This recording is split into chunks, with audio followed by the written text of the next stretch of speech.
Welcome to Fuel Your Drive. Welcome, everybody, to Fuel Your Drive. I am your host, Josh York. And guys, we have an incredible guest today. I am so excited to bring this guest on. So I actually met this guest at a conference, a franchise conference that I was at, and she was a speaker there. Absolutely incredible. And I want her to kind of walk through a little bit what she does, because it's really special and it's all around fear. And as you know, I talk about this all the time. Fear is the greatest thing in the world, but you got to lean into it and you got to just, take action and just, as I say, the more uncomfortable you are, the more comfortable you become. But guys, we got Michelle Pollard here today. Michelle, thank you so much for jumping on the podcast. Let's get right into it, because and I usually don't say this. I'm being very honest with you. I was very impressed with your keynote. I was very impressed with what you did. It says a lot about you, and I would just love for you to, share your story with our listeners. We also shared something else that was great, Michelle and I. We were on probably the worst plane ride ever. It was like the plane ride from hell. It was horrible. I didn't get home till like 3 a.m. that night. It was absolutely horrible. But well, anyway, thanks for jumping on. Let's get right into it. Why don't you, start off a little bit about your background and, how you got into all this and all the amazing things you've done. Oh my gosh, that's a really big question. But hi, everybody. Super happy to be here. We've been also trying to do this podcast for the longest time. So I'm so happy we're able to do this. So yes, of course, let's see. Where do I start this? Basically, I would say my story starts in 2015 when I moved to New York. That was my dream. I was 26 years old at the time. I've always dreamed about living in New York City, but if you want to picture me growing up, I was this very fearful girl, always playing it safe, always in my comfort zone, but achieving a lot of things because I've been a very ambitious person since the beginning. But I thought to myself that you can accomplish anything inside your comfort zone. You don't need to get uncomfortable. You are just going to, let's say, sacrifice a few experiences here and there. But other than that, you can check all the boxes. And that's what I was doing. I started checking the boxes of getting married. Of course, I graduated with 2 degrees. I got a really good job. I got married all at the same time, let's say.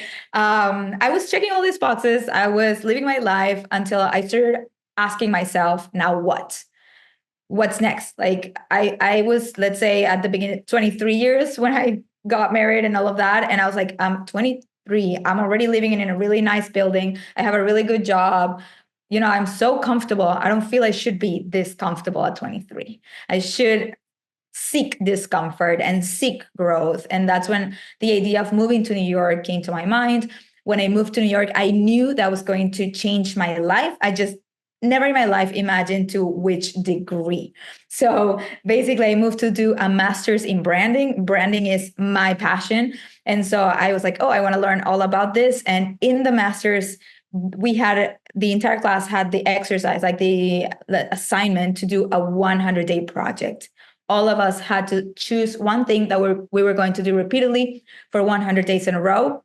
And we had a series of exercises that I'm not going to get into in this moment, but it led me to understand that my fears were limiting my potential. And that if I continue in my comfort zone, then I will never fulfill my potential or my ambition. And that's when I decided, against my will, let's say, because my entire body was telling me, don't do that. But there was a little voice, my intuition telling me, this is your chance to face your fears, go all out, face 100 of them, and become fearless. What I didn't know was what was going to happen is that instead of becoming fearless, I not only became brave, which is way more powerful than being fearless, but I also became a leader for a huge community of people that needed a role model that was okay with showing her vulnerabilities, her fears, and also her courage. Love it. I love it. Now, guys, does this sound familiar? I talk about this all the time, and now we have the pro here. Now, let's dive into what you've done, because it's unbelievable. Now, we don't have to go through everything, but maybe talk about how you came up with this whole idea of the fears, how you started executing on it. And how long did it take? I remember you talked about it, but I remember I had to step out to take a call, so I missed a little bit of that part. But let's start with that, because it's really fascinating. So the idea was to face one fear a day in a period of 100 days. So it was to finish the project in 100 days. And that's what I started doing. I started building a list of things that I could do, from, let's say, small fears that they're not like as uncomfortable, and then increase the level of fear. And so I started doing, maybe this is really dumb for a lot of people, but these are things that I never tried in my life, that I completely avoided, like driving at night. I felt really uncomfortable doing it. I never did it. So I was like, okay, that should be one of the fears, right? Things like that, like getting a piercing in my ear. I never did that in my life because I hate pain. Even getting a Brazilian wax, or donating blood, or small things, eating spicy food, or even trying oysters, things that people are like, but I do that on my day to day. That makes no sense. Yes, but it's something that I avoided in my day to day. So I started doing those things, and building my list. And I had to go out and ask for help, from advice from people, to add things to my list, because it was not easy to come up with 100 things. I came up with 20, and then I was like, what now? And so I posted on my Facebook at the time. I'm like, friends and family, you know me, and I'm scared of everything. Please help me come up with ideas on what should I do next. And so I got around 60 good ideas in there that I added to my list. I only added things that I am afraid of. Of course, people were saying fear of heights, but I am not afraid of heights, so I would not add that to my list. So every time that I would go out and face a fear, I would recognize that person, thank them for their idea. And that's how I started, like, doing things really outside of my comfort zone that I never considered. For example, posing nude in front of an art class, right? Something I never crossed my mind, but definitely out of my comfort zone. And a Wow, friend, that's like, that would be very uncomfortable. I don't know if I would even do that. That's wild. that is wild. That's when I started gaining people's respect. At that point, people are like, okay, that one I wouldn't do. Or holding a tarantula, or doing skydiving. So I started increasing the level of fear, like, by the middle of the project. And the project went completely viral, which I have to say, that was also a fear I faced, like going viral, seeing my face all over, like CNN, Fox, like everywhere. And they were calling me, they wanted to face fears with me, which adds a whole level of fear to my fears. So yes, this went out of control, and I started doing stand-up comedy. Like, I got really creative, and did all sorts of things that were outside of my comfort zone. So what's three that were like the most uncomfortable, like that you didn't really want to do? Well, definitely posing nude. It was one of the most uncomfortable ones. Holding a tarantula is one that I didn't even add that to my list, because I was like, I am not doing that. That is off limits. And then I visited my brother, who was studying in Savannah, and his roommate had a tarantula. And I was like, okay, I have no option. Like, I have to do this. And I actually enjoyed that one. But I think the scariest one was the last one. So I decided that for my last fear, I wanted to do something meaningful that could inspire more people to also start facing their own fears. And I reached out to TEDx, and they said yes. And at the beginning, I was like, oh, amazing. I'm going to give a TEDx talk. That was my dream.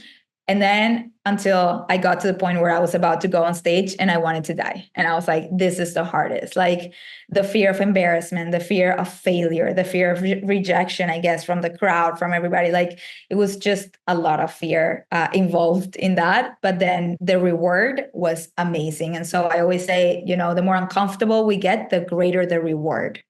100%. So, like, I know people are probably inspired right now. They're like, wow, this is unbelievable. I love Michelle. This is great. Where does someone start, right? Because people ask me this all the time. But like, from your perspective, where does someone start? Like, how do you start? Like, maybe not everybody, well, I'm going to say maybe most people are probably not even like you, or like, what gave you, like, what was the game changer where you were like, wow, I used to be afraid of everything, and now I'm just going to do it. Like, what was that change, like that moment that hit you where you're like, I'm going to do it? And how does someone else find that moment? I think it is all about getting extremely honest with ourselves, because we spend our entire life just looking outside, seeing what everybody else is doing and thinking, should I do that? Should I look more like that? Should I have more of that? Should I pursue that? Should I talk like that? Right? Should I reach out to that person? Like, because we see other people doing this, and we also feel the huge weight of expectations from society, from our family, from our community, and the things that we should be doing. And we drive our life. We take all these decisions based on that, which I call the like society fears and, all the expectations that we need to fulfill.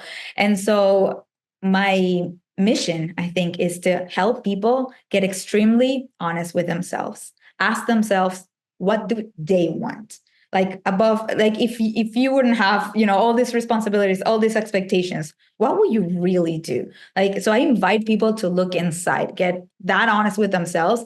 And then that's, find your why. That's what helped me. So I knew that it was my fears that were limiting my potential. And that's why when I said, I'm going to do a project about fear. And I knew this was going to be successful just because the root of it was my why. I want to become a braver person. I'm not looking here to go viral, to be famous, to do all these things. I want to become a braver person. Genuinely, that's what I want to do. So I had a real why.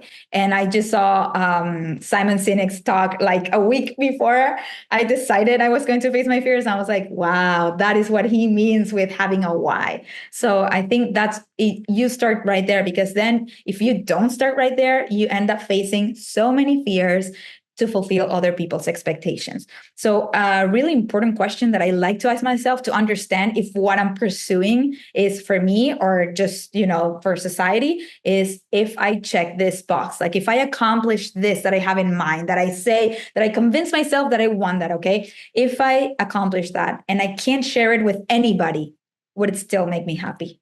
Would I still want to, have a baby if I can't tell my parents they will be grandparents? Would I still want to go every day to my job if I don't tell everybody, that I made it, that amazing company hired me? Or am I doing this just because I want to share the news and I want to please, belong, or impress? Yeah, I really like that. And I agree 100%. Like, you have to have your why. Now, like, if someone doesn't want to be like, because look, I understand the brave side of it, but I also like really respect what you've done, because it allows you to build a much stronger, resilient mindset. And that's needed in every aspect in life. So for someone whose why is very different, what would you say to that person of why they still should be doing this as like, an exercise? Because, for me, I use fitness every day, right? I like to really push myself. Like, people like to work out. I really work out. But I use that as my driver. So, when you do the most challenging thing first thing in the morning, it makes the day just that much easier when you do have problems and challenges. So this could be another avenue for someone who might not like to work out, all the time, and might just want to call gym guys for their workout, and we come to them. But this is a good exercise where you can do something like this to help develop that. So what would you tell that person? I don't think I understand the question. Okay. So what I'm saying is, what you've done, your why is to be a braver person, right? It started there. It started there, correct. Yeah. And then it built from there, right? Mhm. Someone whose why might be, I want to open up a business, but I'm anxious to be in front of other people or talk to people. Or maybe someone's why is, I'd love to talk on a stage one day, right? Like, I want to be a public speaker. I don't want to, it's not a fear of mine. I can do it, but I don't know how to start.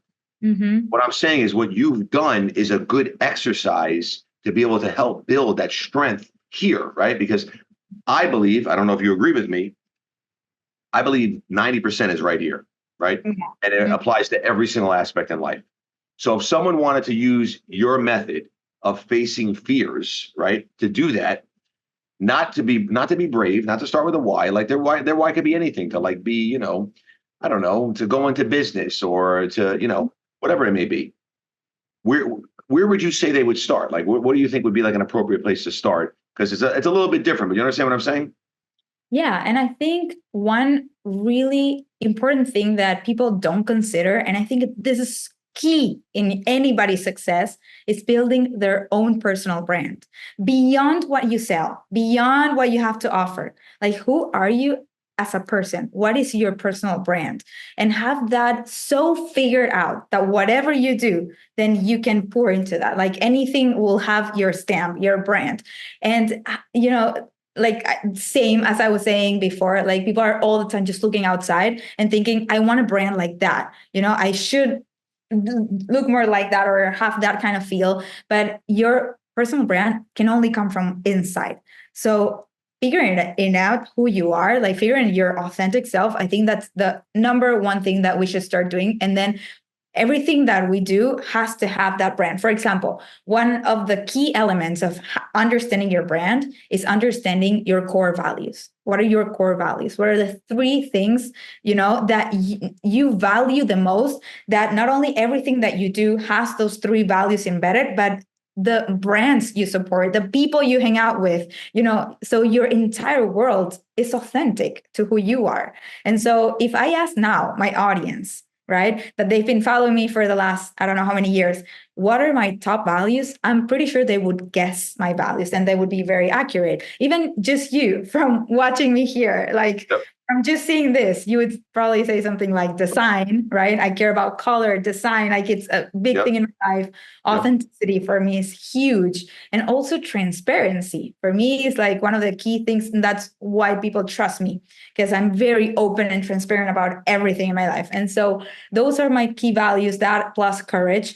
And everything I do has those values embedded. So people that resonate with me will be part of my community, will read my content, will buy my products. And that is what I think people should start.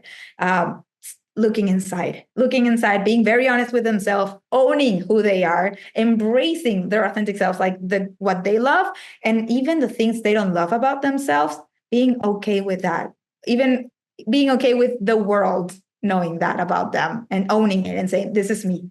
I think that's the first thing that we should all do. I love it. I think that's incredible. And, you said, and it's wild because I don't know if everyone knows this, but Michelle's a pretty big deal, right? Michelle's a very big speaker. She speaks in front of a lot of big audiences. And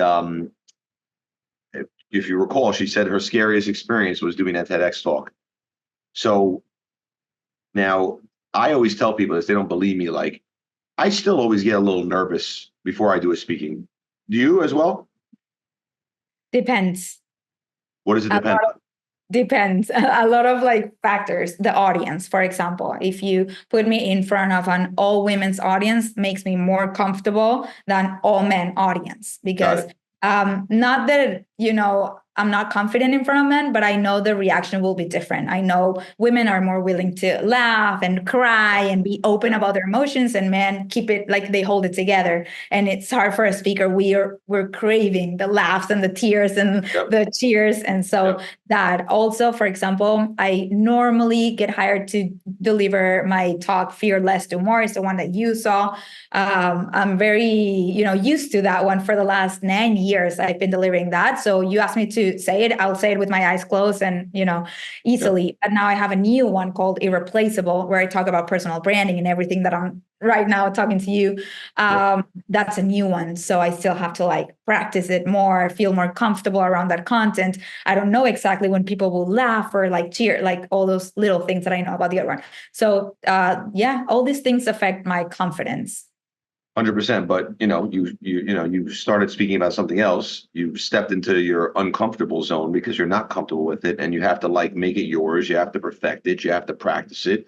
Right. The more you perfect it, the better you're going to become at it. It's like anything in life. So you guys just need to listen to what Michelle's saying, because this really applies to everything in your life. And this is how you're going to be able to become better. This is how you're going to be able to get out there and do magical things. And it just goes to show you that anyone can do it, but you have to be willing to take the first step, take the action, and get out there and do it.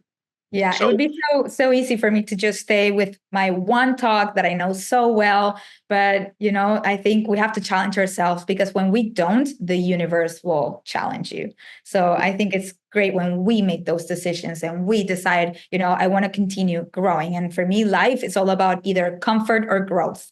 That's the decision. Are you choosing comfort or are you choosing growth? With everything we do, even with what we choose, to have for dinner, we're choosing comfort or growth. What's your choice, right? And 100%. Choosing growth is scary, but it's what we should be doing. 100%. Now, let me ask you a last question. So what was the time frame from when you started this, like from the idea where you started getting out there, started doing it, to the time it went viral, to the time you started getting, in front of big audiences and speaking? Like, how did all that work out and how did that lay out? Because my biggest pet peeve in the world is when people, especially my franchise owners, oh, I tried it twice. Oh, I tried it 10 times. It didn't work. So I'm moving on. People don't realize like it can take you 100 times. It takes effort and you have to consistently do it. So like from when you started this thought to actually where you are today, what did that time frame look like? Okay, so I faced my fears in 2015. I delivered my first, like, let's say my TEDx, at the end of 2015. Okay, so in the same year. But then my first paid talk was May of 2016. That was the first time I talked in front of an audience and somebody paid me for that. And then that year, probably I gave maybe, I don't know, 8 or 10 paid events. At one point, my husband, Adam, quit his job in finance and decided to join me when he saw that this is a real career, not just a dream. And then it was, let's say, so I started in 2015. It was, I can say that by 2019, that was my year where I felt I'm crushing it. This paid off. I'm glad I spent the last 4 years working nonstop, reaching out to all my contacts, posting every single day on Instagram, building an audience, building a community. So in 2020, even when the pandemic came, I was so stable. I was so at peace with myself. And I was so grateful for the work that I've done for the last 5 years. I remember in the pandemic, I reached my 100K followers on Instagram that I worked, for 5 years. And while the whole world stopped, I was able to keep going because I now had an audience that trusts me, that want to hear from me, that wanted to buy my product. So it was actually our best year. It's unbelievable. Now, question for you. Now, during that time, right? 4 or 5 years, right? Were you doing anything else, or this is all you're focusing on? So when I started, I was focusing on, I wanted to do so many things. I wanted to have merch, do a YouTube channel, do my Instagram, do speaking, all of it. And it was my husband, he's the financial planner, the strategist, who told me, Michelle, you need to focus on one thing. We need to do speaking and we need to do it right, and you need to crush it. Once you crush speaking, I'll give you, permission, let's say, to do whatever else you want to do. I already knew that. And I asked that question because I already knew the answer. Listen to what Michelle just said. She focused on one thing. One of the biggest problems today is everyone talks about being successful, having all these different revenue streams. Yes, there's truth to that. You cannot do that until you execute and do something successfully. One thing successfully enough where you're able to really move the needle until you can go to something else. So figure 5 years of hard work. And again, we're not trying to compare ourselves to Michelle, okay? It might take you 10 years. It might take you 15 years. It doesn't matter. The point is you have to focus on one thing, perfect it until you can start opening up other doors. And then once you get to it, now you're opening up other doors. And I love that. And I knew that was the case. But this is incredible. I don't like to keep my episodes too long. Well, last question I like to always ask people, if you were doing this episode, what is something that you would have asked? That I would ask myself. Yes. And that I didn't ask you. Something that you would ask yourself. Yes. Can I think? Yeah, think, absolutely. I'm like, oh, so many questions. I would ask me, what makes someone irreplaceable? Let's answer it. Because that's my focus right now. And in my personal experience, what made me irreplaceable is to completely own who I am, own my background, my story, my failures, my rejections, because that's part of my story. If you only tell your story from the success point of view, no one will be able to relate to you, right? No one will be able to learn or get empowered, inspired by you. So just owning who you really are, owning my accent. We didn't even talk about where I'm from, but guys, I'm from Venezuela. Okay, I speak Spanish, and I used to be ashamed of my accent before. And I used to, when I started speaking, look around and see how other speakers were dressing, how other speakers were speaking, their slides, everything. And I started being successful when I started designing for myself, dressing for myself, like doing all these things for myself. I finally started liking me, my brand, and that's when I started attracting the right crowd. And now I have a community of not only hundreds of thousands of people on Instagram, but I also have a paid membership with thousands of women, entrepreneur women that pay me because they want to learn from me, and they don't want to learn about entrepreneurship. They don't want to learn about, the tools and social media. They want to learn how Michelle Poller did it, because I became irreplaceable. And that's what I think anybody can do if they just had the courage to own who they really are. Man, so that's so good. I love that. Listen, let me tell you something. One thing I'll tell everybody on here. So obviously I met Michelle, and she is as real and as authentic as they get. Lots of people like to say things out there. They're really not. She's authentic. Is someone you want to be around. You give off good energy, good vibes. You're a nice person. And I got a lot of respect for that. And that's why I wanted you to come on my podcast. To be honest with you, Michelle, you're the first person I've had on my podcast in a very long time. I've been doing like my own single episodes. Wow. But when I saw you speak, I was like, man, this woman is incredible. I got to have her on. So that is why I had you on. But, please let people know where they can find you, where they can sign up for your group, where they can get your book. Where can they all reach out? Yeah, I think that definitely getting the book, Hello Fears, is a great first step. I'll give you the space for you to look inside. I'll ask you all the right questions that you're not asking yourself, and even give you space to answer that, because it's sort of like a book with workbook where you can fill out in the blank and actually think about you in a different perspective, in a more courageous and limitless perspective. So I think that's the best thing they can do. Find Hello Fears on Amazon, get the paperback version that has a bonus chapter about abundance that you're going to love. And if you want to find me on Instagram, at Hello Fears on Instagram. Incredible. Well, Michelle, thank you so much for blessing us with this good energy, great information. And I really hope people actually listen to this episode and act on it, because, what she teaches can really, really help you. So guys, thanks again. Until next time, remember to like, share, subscribe, fuel your drive. See ya. Legend.